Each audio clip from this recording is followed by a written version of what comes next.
I spent over £300 on eye makeup for my over 40 hooded eyes. Was it worth the splurge or a total fail? The results surprised me. The easiest and most effective way to get my eyes on is for me to put in my Haniix contact lenses. These are my eyes before, and these are my eyes after.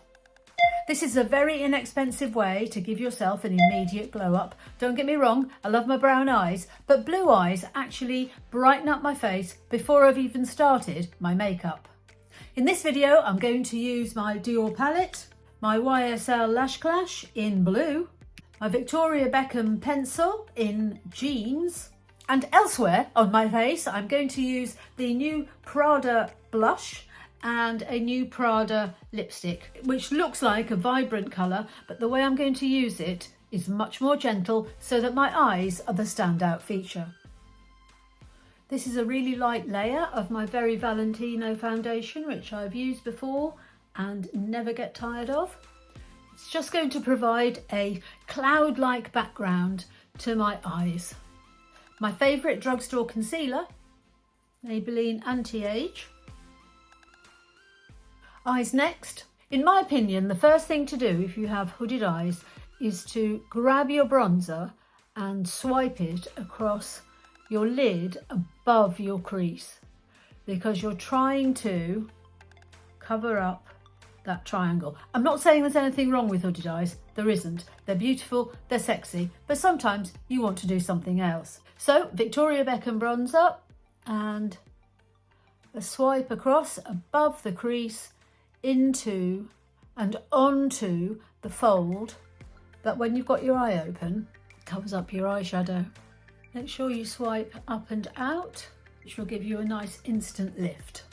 I'm going to work from just one palette, and I'm going to take this colour here with a sort of fairly compact brush, tap it gently all over my lid and into that bronzer that I've just laid down, and again up and out. Now, I'm not saying that you have to buy a really expensive palette to get this effect. You can actually use drugstore, and I've done this look quite a lot of times with drugstore products. Today, I just wanted to try it with something that's a bit more high-end. It's really important you get this blue above your crease, because when your eye opens, you want to be able to see the blue. Again, same brush, same palette. I'm going to take this deeper blue and pop that on the outer V. I'm not taking it as far up as the paler blue because you want to see some of that, but you can see how it's starting to darken and define your eyes. This formula is really forgiving. I'm going to take this dark blue, it's on the lower 3/4 of the lower lash line, and joining it up to the corner. And to blend it out, I'm going to take the lightest blue and just smudge it out. Now it's the turn of the darker colour, and again, same brush. This is a very, very old Bobbi Brown dual-ended brush. I don't even know if they make them anymore. This side has the perfect shape for the outer corner. And again, you're taking it slightly up into the pesky triangle that comes down once you have your eyes wide open.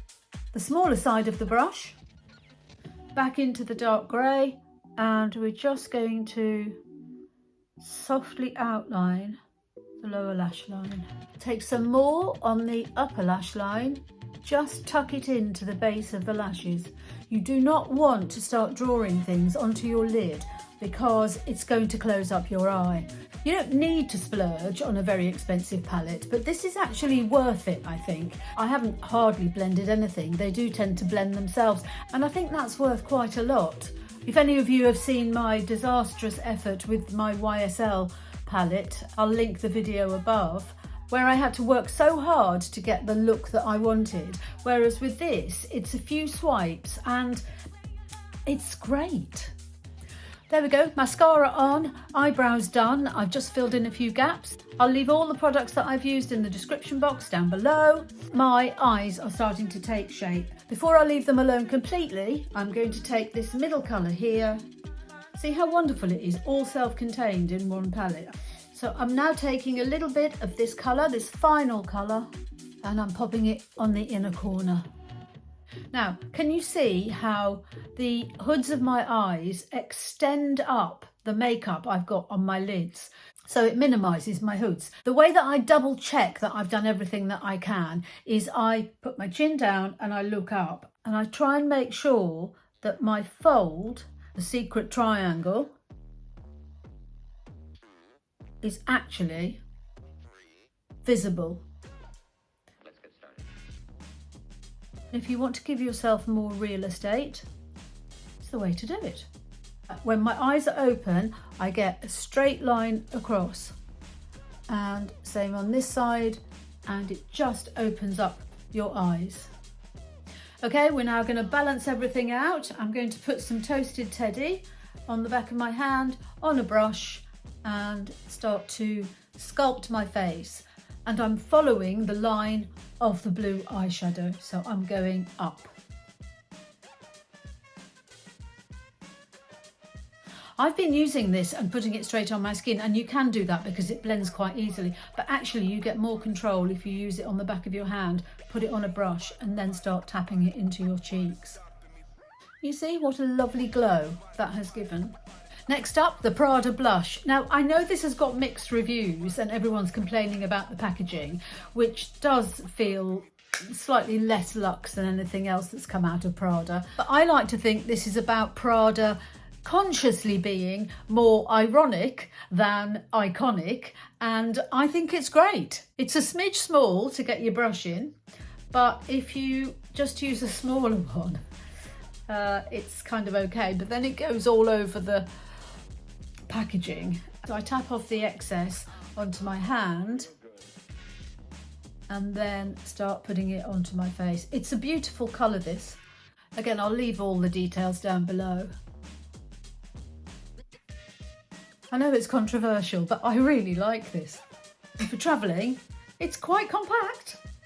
That's given me a lovely summer glow, a healthy glow, and my eyes haven't disappeared, so that's really good. But I'm going to increase the volume on my eyes by using this Victoria Beckham Kajal in Jean, which is a lovely blue.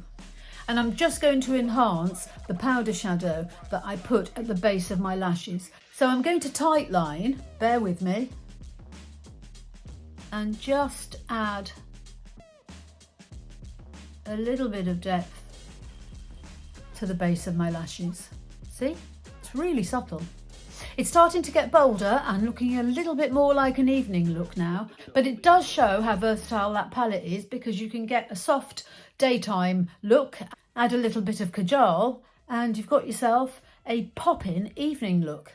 Enhancing further, let's take a little bit of this YSL Lash Clash in blue, and I'm just going to put a little bit on top of my black mascara, and that brings out the blue even further, and it actually makes the whites of your eyes look even whiter.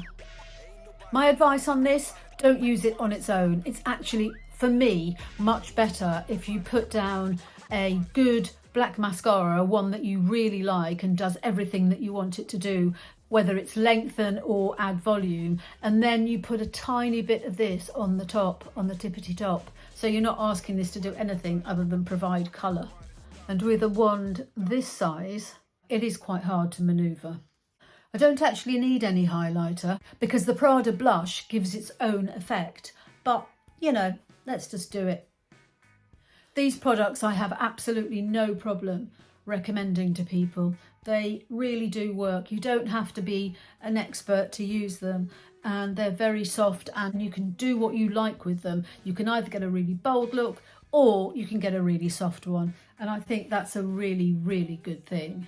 I don't really use powder because I've got dry skin, but I do like this Pat McGrath Under Eye Brightening in baby pink. So I'm going to add a little bit of that. Another high-end product that I've rediscovered is the Guerlain Meteorites. Now, they've launched a pressed powder version of this, and I think they actually reformulated this version, which people weren't actually that happy with. This is my 15-year-old Guerlain Meteorites, and it still has that wonderful Parma Violet smell. Just tap that on.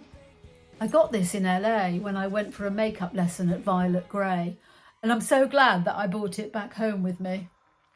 It's just the most blurring, may it never disappear from my life. Lips next, I'm going in with this really vibrant new orange lipstick from Prada. Before I do that, I need a little bit of an outline, and this is the Rhode Peptide Lip Shaper in Lean. Again, another product with a rather dodgy reputation, but I love it. I find it keeps my lipstick in place, it doesn't bleed. I'm not a magician. I don't quite understand why so many people don't like it, but I actually really do. And actually, no one was more surprised than me. So here we go with the bright Prada. I'm going to just dab it on because I want my eyes to be the star. So I don't need this to be bright orange. I just need it to be a little bit feisty. I'm just building it up and then blurring it out into the Rhode. Final touch is my Banana Balm from Prada, which has a little bit of a sparkle. It's not really a colour. It's more that it adds dimension and a little something something. Isn't that pretty? I have tried this combo off camera because I wanted to show you something that actually does work. And everything stays put. It doesn't bleed. It doesn't feather. It might have a lot to do with the Rhode lip shape, which keeps, for me anyway, keeps everything exactly where I want it to be. One size powder melt. Give it a minute to settle down, but my face feels elevated and bright and vibrant and very 2026, especially as this has a bit of an element of the Sam Visser Gucci catwalk makeup look, which I absolutely love. My hooded eyes are out there and I think look fantastic. No creasing. Does it solve the hooded eye problem? No, because I don't think hooded eyes are a problem, but it is a different way of dealing with hooded eyes, and I think it's actually really rather effective. So I hope you've enjoyed this. If you have, do drop a like and subscribe if you haven't, and hopefully I'll see you in the next one.